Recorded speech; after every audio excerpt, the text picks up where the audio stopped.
Welcome back, everyone. It's Caleb. Now, in the following video, I'm going to show you. I'm recording this after.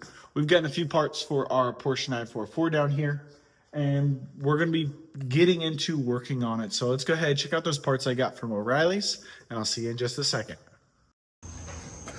So I went to O'Reilly's today and got a few things. So we're doing a couple things at a time because you two paid us, so we're going to able to spend some more money. So we got the thing for doing the oil. We got a torque wrench, which I've never used one this fancy before, so we'll check that out. We got some .4 brake fluid,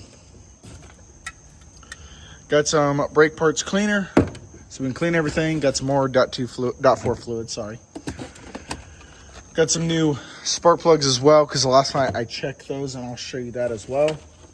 For the oil filter, I did order one from O'Reilly's, and they're getting that in for me. And then I've got to go back tomorrow and also get some oil for the vehicle. And then we've got the gauge for the spark plugs. I do want to say thank y'all again for watching. I hope you're enjoying these videos. Other than that, I hope y'all have a great day. I'll see y'all on the next one.